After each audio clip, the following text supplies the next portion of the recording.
بسم اللہ الرحمن الرحیم۔ ناظرین السلام علیکم۔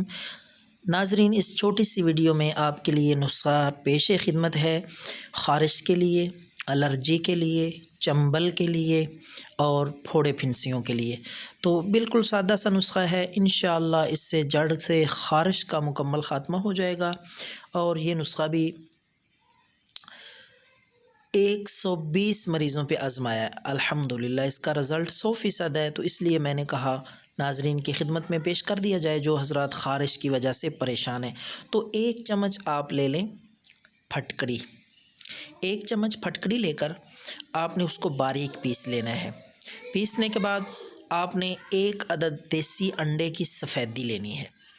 زردی علیحدہ کر دیں، زردی آپ نے استعمال نہیں کرنی اس نسخے میں، صرف انڈے کی سفیدی لینی ہے۔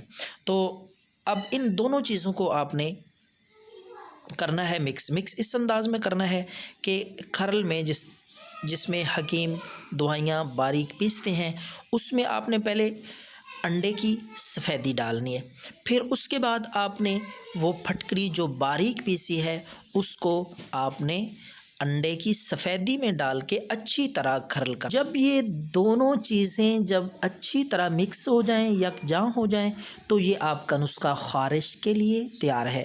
یہ آپ نے جہاں بھی خارش ہے، الرجی ہے، کھجلی ہے، پھوڑے پھنسیاں ہیں، تو آپ نے کس وقت لگانا ہے؟ رات کے وقت آپ نے اس کو لگانا ہے۔ تو کم از کم اس کو 1 گھنٹہ لگا رہنے دیں۔ 1 گھنٹے کے بعد آپ نے نیم کے پتوں کو پانی میں ڈال کے ابال کے اس پانی سے آپ نے متاثرہ جگہ کو دھو دینا ہے۔ انشاءاللہ 2 دفعہ یہ استعمال کرنے سے خارش بالکل ٹھیک ہو جائے گی، کسی اور دوائی کی ضرورت نہیں پڑے گی۔